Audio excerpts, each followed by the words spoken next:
오늘 말씀의 제목을 한번 따라하시겠습니까? 부르심을 받은 일에 합당하게 행하라. 부르심을 받은 일에 합당하게 행하라. 오늘 성경은 우리에게 이렇게 선포하고 있습니다. 부르심을 받은 일에 합당하게 행하라. 혹시 여러분 콜링이라는 단어 들어보셨습니까? 콜링. 영어이기 때문에 뭐 좀 낯설 수도 있으시고요. 또 뭐 쉽게 쓰기도 합니다. 콜링. 콜링이 뭘까요? 전화 왔을 때 콜이라는 말을 쓰거든요. 무슨 해피콜 무슨 콜 하는데, 콜링이란 뭐냐면 부른다는 것이죠. 콜했다 뭐 부른다는 이야기거든요. 다시 말해서 부르심이라는 의미로 신앙적으로 쓸 수 있습니다. 한번 따라하실까요? 콜링, 부르심, 부르심요. 부르심이라는 단어는, 자, 부르심이라는 단어는, 콜링은 두 가지 콜링이 있어요. 한 가지 콜링은 뭐냐면 구원의 콜링이 있습니다. 예수님을 구주로 믿으시면 아멘 하시길 바랍니다. 우리가 예수를 어떻게 믿을 수 있었을까요? 그가 나를 부르셨기 때문이죠. 그가 나를 부르셨기 때문입니다. 우리가 예수를 믿은 것이 아니라 그가 우리를 부르셨고 그 부르심에 응답하여 우리가 주님 앞에 나와서 예수를 믿게 하십니다. 물론 성령님의 역사하심이 있지만 우리가 주님 앞에 나와 구원을 받은 것은 주님의 부르심이 있었기 때문이다. 그 콜링을 부르심, 구원의 콜링이라고 말씀하는 것입니다. 또 하나의 콜링이 있습니다. 또 하나의 콜링은 뭐냐면 소명이라고 말하는 겁니다.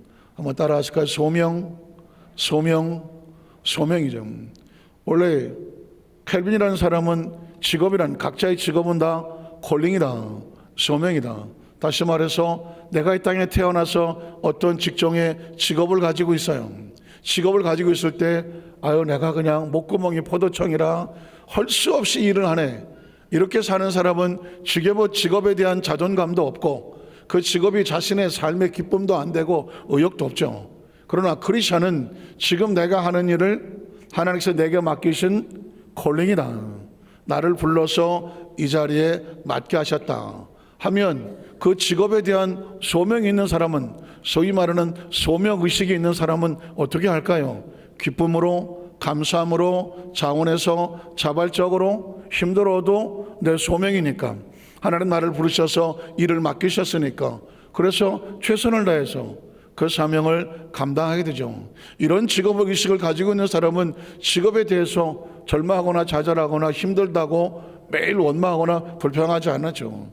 소명은 굉장히 중요한 단어입니다. 여러분, 신앙 안에서 우리가 맡겨져 있는 사명이 그렇고 직분이 그렇습니다.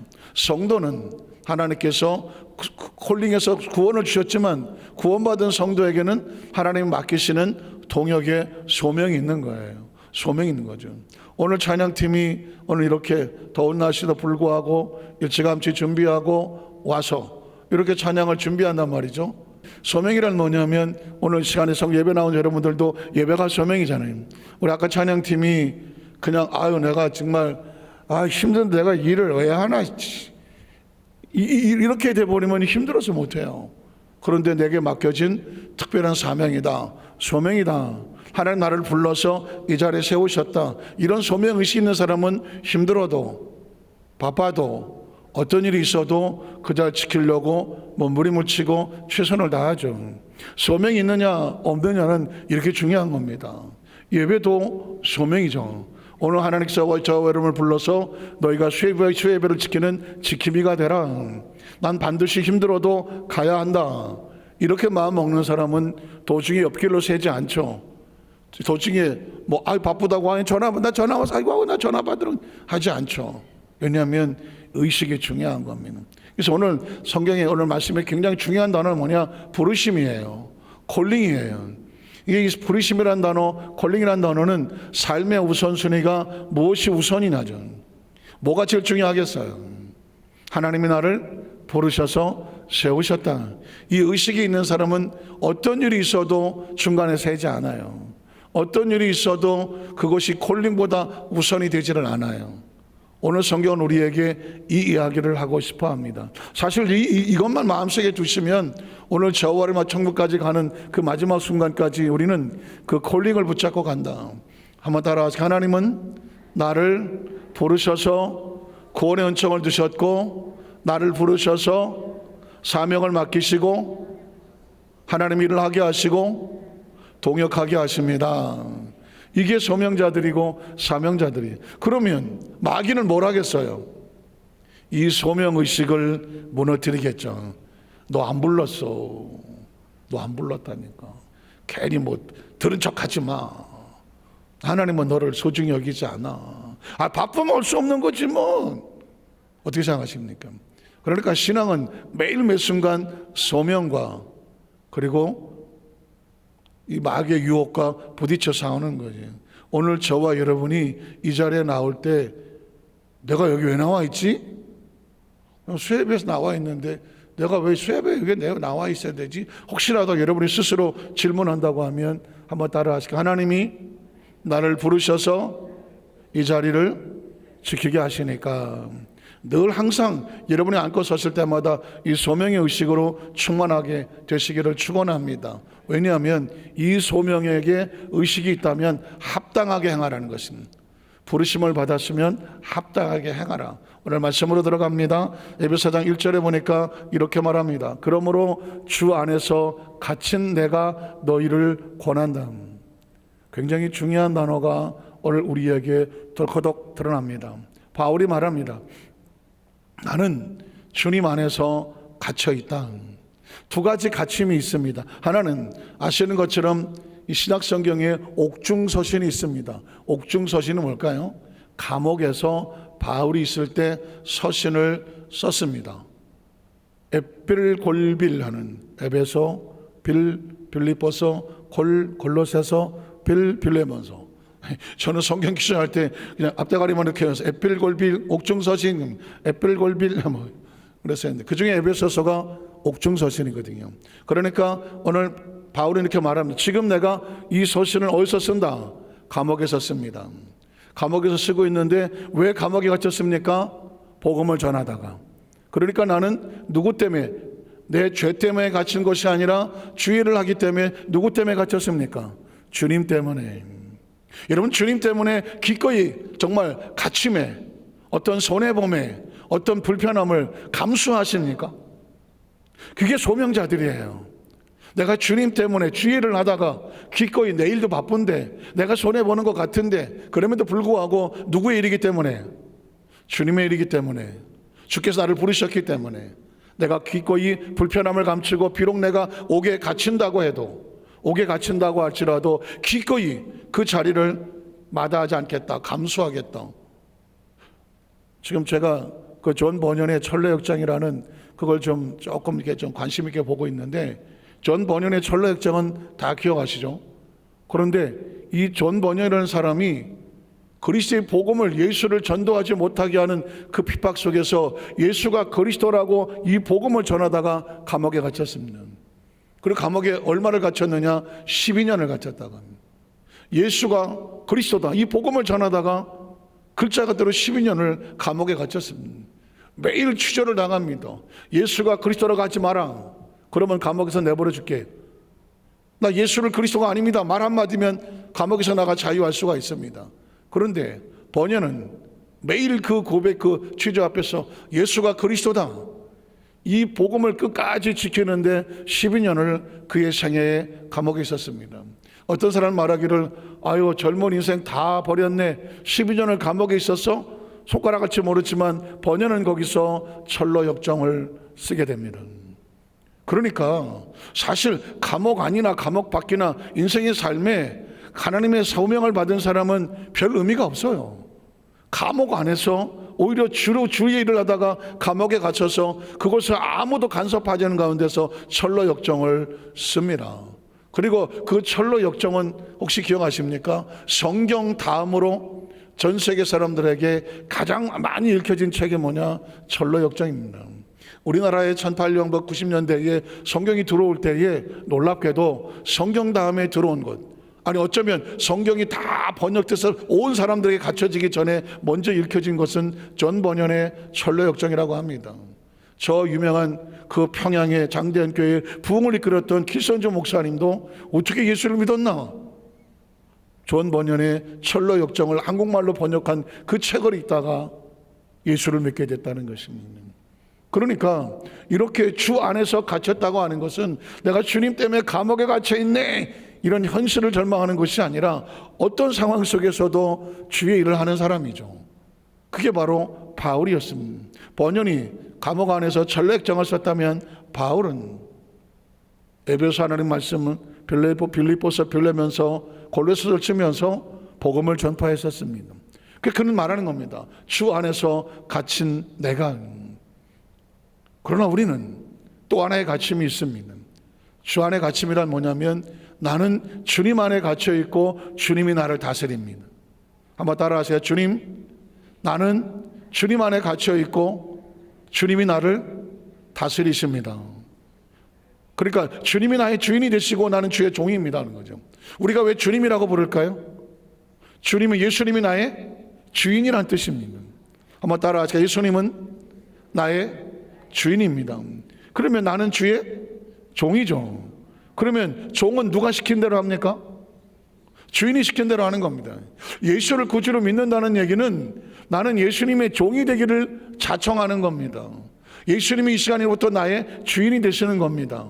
그러면 내가 주인으로 살지 않아요. 누가 나의 주인입니까? 예수님. 주는 그리스도시요 살아계신 하나님의 아들입니다. 베드로가 주여라고 말했던 거 뭐냐면 주님이 주인인 거예요. 오늘 그렇기 때문에 이 관계가 정확하셔야 돼요. 그래서 어떻게 사느냐면 주님이 시키는 것을 하는 겁니다. 주님이 시키는 대로 하는 것입니다. 주님의 길 안에서 하는 것입니다. 주님의 원칙 안에서 하는 것입니다. 스스로 주님 안에 갇히는 겁니다. 주님이 기뻐하는 것을 같이 기뻐하고 주님이 싫어하신 것을 같이 조심해서 싫어하고 주께서 명하신 것은 힘들어도 갇히더라도 가는 것이고 주께서 원하지 않는 것이면 내가 아무리 달콤해도 거기서 뒤돌아서 손을 떼는 겁니다. 그게 갇힌 겁니다. 어떤 사람은 생각하기를 자유, 내 인생은 내 거야, 내 맘대로 하는데 이걸 자유라고 생각하면 이렇게 살면 행복할 거라 생각합니다. 그렇지 않습니다. 자유가 행복을 줍니까?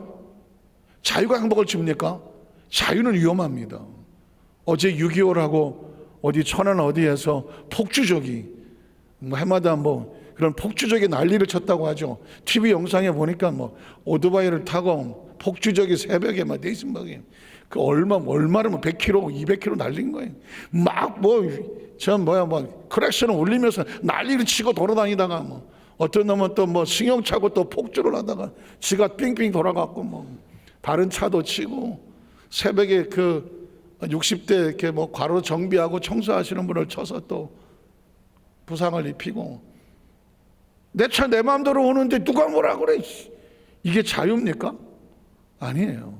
진정한 자유는 자동차를 몰았다면 도로교통법 안에서 법규 안에서 움직여줘야 그게 자유예요. 왜? 안전하게 움직일 수 있잖아요. 저 사람도 법규를 지키고 나도 법규를 지키니까 내 차도 안전하고 그 차도 안전하잖아요. 이게 진짜 자유인 거예요. 서로가 보장되는 안전한 삶인 거예요. 저 앞차도 지 마음대로 하고 나도 내 마음대로 막 돌아버리면 그건 자유가 아니라 소위 말하는 방종이고 언제 죽을지 모르는 거예요. 그래서 너희가 너희 마음대로 살지 말고 하나님 안에서 살아라. 바울은 스스로 나는 주의 종이 돼서 주 안에 갇힌 자가 돼서 이제는 내가 사는 것이 아니라 내 안에 누가 삽니다? 예수님이 사십니다 하는 거죠. 이게 소위 말하는 신을 모시는 사람이죠. 성령이 내 안에 있어요. 성령이 안에. 여러분 어떻게 생각하십니까?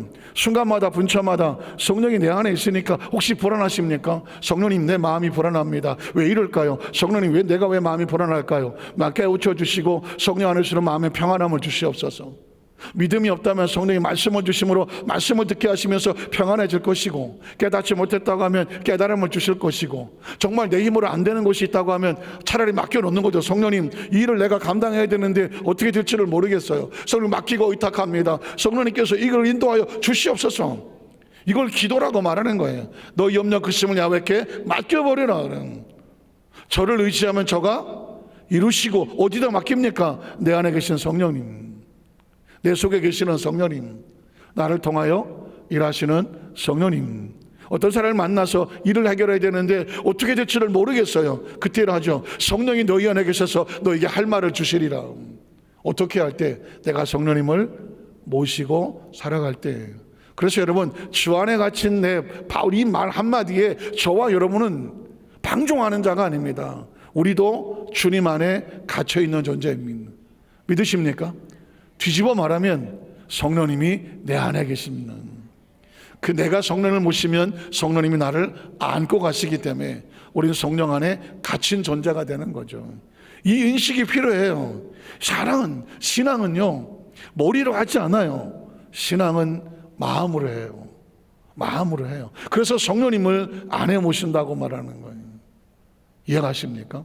자, 그러면 주 안에 갇힌 내가 이 속에, 여러분 이 속에, 이 이야기는 남의 이야기가 아니죠. 우리 이야기고 내 이야기예요. 우리는 성령 안에 갇혀있는 존재고 성령의 통제를 받는 존재예요. 그렇게 살아야 거룩하고 세상하고 구별될 수 있어요. 자, 그 성령이 갇힘나는 바울이 말하기를 내가 너희를 권한다. 권면이고 때로는 위로고 때로는 명령이고 그리고 선포인데 오늘 저와 여러분에게 주시는 성령 안에 사는 사람을 향한 하나님의 메시지죠. 너희가 부르심을 받은 일에 어떻게 해라? 합당하게 행하여. 자, 구원받은 성을 첫 번째 콜링에 구원이 콜링이 있다고 말했죠. 예수님을 그지로 믿으시면 아멘 하시기 바랍니다. 예수 믿는 성도는 어떻게 살아야 돼요?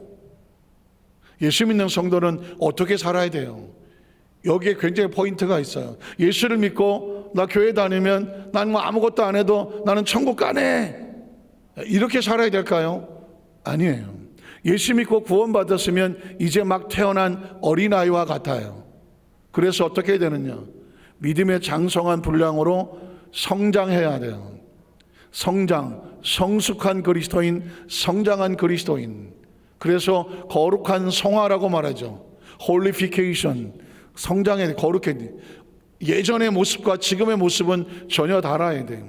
예전엔 막 조금만 힘들어도 아이고 짜증내고 속상하고 시험에 들었다 그러고 뭐 서운하다 그러고 섭섭하다 그러고 막 무너지고 엎어지고 했었지만 또다시 일어서고 또다시 일어서고 또다시 일어서다 보니까 웬만한 거에 대해서는 꿈쩍도 하지 아니하고, 옛날에는 조금만 힘들면 아이 나 교회 안 가지 뭐 이럴 때 팔딱팔딱 하던 사람이 그냥 반대로 또 맨날 이렇게 주저앉던 사람이 웬만해서는 껐떡도 하지 않는 건 뭐예요? 강해졌기 때문이죠. 무장을 했기 때문이죠. 성장을 했기 때문이죠. 단단해졌기 때문이죠. 그리고 마지막 천국문을 들고 들어갈 때는 글로리피케이션, 영화가 되는 거예요. 우리는 하나님의 나라 속에 훈련받고 천국에 들어갔을 때는 이제 육신을 내려놓고 그 영이 영화로움 속에 들어가게 됩니다. 그래서 이 육체라는 말을 티베트 사람들은 뭐라고 말하냐면 두고 간다. 한번 따라하시게. 두고 간다. 두고 간다. 육체의 뜻이 뭐라고요? 두고 간다. 갖고 간다. 갖고 갈 사람 얘기하세요. 참 옛사람들 각 나라에 공부를 많이 안 했어도요, 인생의 삶을 온몸으로 처절하게 사투를 벌인 사람들은 삶에 쓰는 단어가 있어. 티벳의 그 고온에서 추위 속에서 하루하루를 어떻게 살아갈지 모르는 사람인데도 늘 죽음을 직면하고 살아가는 그 수천 년 수만 년 역사 속에서 그들은 깨달았어요. 육체가 뭐냐? 뭐라고요? 두고 간다. 한번 따라 하실까요? 두고 간다. 그냥 두고 갈 뿐이야. 이건 어디 싸들고 갈 수 있는 존재가 아니야. 그러므로 육체는 잘 활용하고 결국은 두고 가야 돼요. 이해가 가십니까? 그래서 이 땅의 삶을 사는 동안에 우리가 거룩한 성화의 과정을 겪고 하나님의 일을 하게 하고 소명을 받고 부르심에 합당하게 일을 하고 마지막에 천국의 문에 들어갈 때는 육체는 어떻게 한다? 포장 이사한다? 택배? 두고 가는 거예요.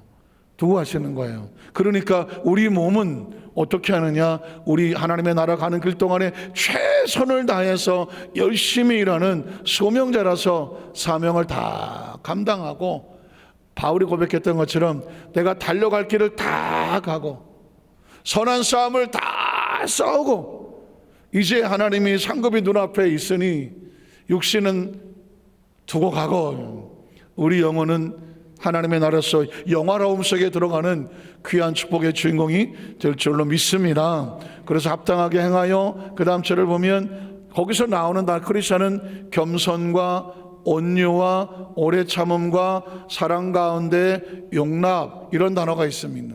자, 이걸 하나하나 이야기한다면 크리스천은 이렇게 살아야 된다는 거예요. 성화의 과정이죠. 한번 따라 겸손. 자, 2절만 하고 마치겠습니다. 겸손, 온유, 오래 참음, 사랑, 용납. 다 키워드가 뭐냐면 한번 따라 하시죠. 스스로, 자발적으로, 자원하는 마음으로, 기꺼이. 온유는 겸손은 뭐냐면 겸손은 스스로 자기를 낮추는 겁니다.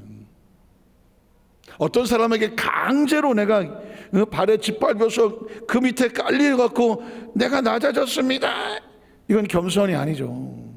힘이 있지만, 아픔이 있지만, 눈물이 있지만 기꺼이 낮아져주는, 이걸 뭐라고 말하냐면 겸손이라고 말합니다. 철로 역정에서 이 겸손이라는 단어가 나옵니다. 거기에 크리스찬이 영적 무장하고 천국 가는 길을 갑니다. 가는 도중에 아발론이라고 하는 큰 이 마귀와 같은 이런 괴물과 영적 전투를 하게 돼요. 신앙은 매일매일 영적 전투를 하지 않습니까? 그런데 영적 무장을 하고 영적 싸움을 합니다. 영적 싸움을 하다가 마침내 승리를 하지만 자기도 상처를 입습니다. 여러분 어떠십니까? 하나님 일을 하고 사명을 갖고 직분을 가지고 전도를 하고 선교를 하고 믿음 생활을 하다가 보면 우리가 마침내 이겨내기는 하지만 하다가 보면 원치 않는 상처를 입잖아요. 원치 않는 실패도 하잖아요. 원치 않는 부딪힘도 있잖아요. 그래서 승리는 했지만 한쪽 편은 아픔도 있고 눈물도 있고 마음 한쪽 가운데 있는 상처도 있단 말이죠. 그러면 어떻게 할까요? 그 철로 역정에 있는 그 크리스천은 어떻게 하냐면 그 상처와 아픔 때문에 원망하고 불평하고, 아니 내가 하나님 일을 하는데 내가 왜 이렇게 힘들어요? 왜 이렇게 속색해요? 그냥 왜 이렇게 내가 막 배신도 당하고 막 억울한 소리도 듣고 왜 나만 맨날 커피 사요 이씨나 한 살도 안 사주는데 하고 물질이 막 들어가는 것 같기도 하고 뭐 힘든 것 같잖아요. 그런데 이 크리스천은 이렇게 말해요. 이 상처로 인하여, 이 아픔으로 인하여, 이 고난으로 인하여, 이 억울함으로 인하여 하나님 앞에 영광을 돌립니다. 이해가 되시겠습니까? 내가 하나님 일을 하면서 이 내게 주어진 사명과 직분을 감당하기 위해서 얼마나 많은 마귀의 그 장애물과 앞길이 있겠냐고요. 그래서 그것을 이겨내고 났어. 했는데도 한쪽 구탱이 아픔도 있고 서운함도 있고 억울함도 있고 때로는 물질적인 손해도 있고 상처도 있고 내가 이해가 안 되는 것도 있어. 여전히 하나님 왜 그래요? 하는 것도 있어요. 그때 이게 내 힘으로 안 되는 거구나. 내 지식으로 안 되는 거구나. 내 학력으로 안 되는 거구나. 내 자신만만한 내 자신감으로 되는 게 아니구나. 이 모든 게 하나님의 은혜로 되는 거구나.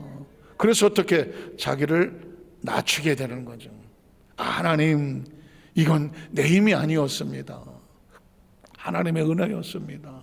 하나님의 은총이었습니다. 내가 아파 보니까 이 아픔 가운데 주시는 하나님의 건강의 의미를 알겠습니다. 내가 한번 영적으로 실패해 보니까 이게 내 힘으로 이 믿음을 지키는 게 아니었다는 걸 알았습니다. 내가 직분자로서 한번 삐끗해 보니까 이 직분을 이 정도 내가 할 수 있지가 아니었어요. 그러면서 하나님 앞에 기꺼이 자기를 낮추면서 영적으로 겸허해지고, 내가 아파 보니까 아픈 사람들을 위로하게 되고, 내가 힘들어 보니까 힘든 사람들의 마음을 이해가 되게 되고, 어떤 사람이 정말 막 그 사명을 지고 힘들어하는 모습을 보면서 내가 힘들어 보니까 저분이 그 사명 지려고 얼마나 힘들었을까, 그 심령으로 위해서 어떻게 같은 마음에 공감이 되어지게 되고, 그래서 손잡아주고 격려하고 이러시면서 옛날 같으면 정말 왜 저러지? 저런 것도 못하는 거냐, 그것도 못해, 뭔가 이렇게 내려다보던 사람이 갑자기 옆에 있어주고 언더스탠드 밑에서 들어주고, 그러다가 보니까 어떻게 돼요? 그게 겸손인 거예요. 겸손은 막 오셨어요, 나 이렇게 겸손한 사람이에요. 이게 겸손이 아닌 거죠. 그 삶에 진짜 진액처럼 진국처럼 나와서, 그래, 이게 다 하나님의 은혜구나. 그러면서 모든 사람들 앞에서 자기를 주장하기보다는, 그래요, 같이 가요, 힘내요, 기다려주고 또 격려해주고 일어설 수 있는 것, 이게 뭐예요? 겸손인 거예요. 이렇게 겸손한 사람이 품성은 뭐 할 수밖에 없어요? 온유할 수밖에 없어요. 온유할 수밖에 없어요. 저는 우리 여도도 안산교회 성도들이 따뜻하고 온유하시기를 주의 이름으로 축복합니다. 왜냐하면 나는 마음이 온유하고 마음이 겸손하니, 예수님도 그랬어요. 예수님의 품성과 성령의 품성이 그래요. 그러니까 어떻게 돼요? 오래 참아주게 되죠. 기다려주는 거죠. 오래 참으면. 그건 자발적이에요. 자발적으로 온유하고 스스로 오래 참아주고, 그리고 그 모든 것이 뭐 사랑의 속성이죠. 뭐 사랑은 뭐 너 죽고 나 죽자는, 죽도록 사랑해, 이것만 사랑은 아니냐. 내가 너를, 예전에 제 사춘기 때 보면은 페드라라는 영화가 있는데, 노래인데 죽어도 좋아. 지금 생각 엄청 얼마나 끔찍한 노래. 내가 너를 사랑하기 때문에 내가 너를 위해서 죽어도 좋아. 무슨 소리예요? 물론 그 10대는 그런 영화나 그런 문구를 보면, 야, 이게 사랑이구나. 그러나 가만히 보면은 자기 뜻대로 집착이나 뭐 어떤 사랑의 어떤 그 집착을 가지고 하는 거지만, 진짜 사랑은 어떻게 하는 거예요? 겸손하고 온유하고 참아주고 기다려주고, 그 다음에 어떻게 서로 포용하고 용납해 주는 거죠. 말씀을 좀 정리하기를 원합니다. 예수 믿고 구원받은 성도들이 이제 구원받았으면 시작이에요. 그런데 소위 말하는 구원파라는 데서는 구원받은 게 확실하면 이젠 아무것도 하지 마, 당신은 이미 천국 백성이야 하고, 뭐 과거와 현재 미래제 다 용서했으니까 구원받은 다음에는 어떤 죄책감도 갖지 마라, 막 이런 식으로 가르치는 거예요. 구원파예요. 그러니까 그 크리스천들이 혼선이 오는 거예요. 저 말이 맞는 것 같기도 하고, 그럼 어떻게 살아야 돼? 구원받은 깨달음만 있으면 돼, 이렇게 말합니다. 그러나 여러분, 그렇지 않아요. 크리스천은 예수 믿고 나서 어떻게 끊임없이 우리에게 부르심에 합당한 삶의 열매를 맺어서 거룩해져 가라, 홀리피케이션, 거룩한 성화의 삶을 이루어가라, 성장해가라, 성숙해가라. 구원받은 성도지만 성장 성숙해서 어떻게, 왜? 이걸 하려면, 서로 버텨주고 도와주려면 힘이 있어야 되는 거거든요. 힘이 없는데 누가 어떻게 버텨줘요? 주저앉아 버리죠. 힘이 없는데 어떻게 온유가 돼요? 힘이 없는데 어떻게 겸손이 돼요? 힘이 없는데 어떻게 용납이 돼요? 힘이 없는데 어떻게 사랑이 돼요? 안 되거든요. 내가 성장해주고 같이 성장했을 때 서로서로 힘이 되는 겁니다. 간절히 바라기는 오늘 저와 여러분의 삶의 장 가운데 주 안에 갇힌 나 바울이 여러분에게 권하노니, 하나님 각자 부르신 부르심이 있지 않습니까? 생각해 보세요. 사람이 왜 죽는다고요? 태어났기 때문에 죽는다고 말했습니다. 왜 태어났을까요? 부르심의 이유가 있기 때문에. 한 사람 한 사람 내가 이 땅에 존재하는 부르심의 이유가 있어요. 그 합당한 삶을 다 행하고 마지막에 육신은 두고 가야 돼요. 싸들고 가지 말고 내려놓고 하나님의 나라 영화로운 그 속에 들어가기까지 이 땅에 합당한 삶을 살아가는 것이 성도의 삶이다. 오늘 저와 여러분 그 은혜 함께 하시기를 주님의 이름으로 축원합니다. 기도하겠습니다. 하나님 아버지 감사합니다.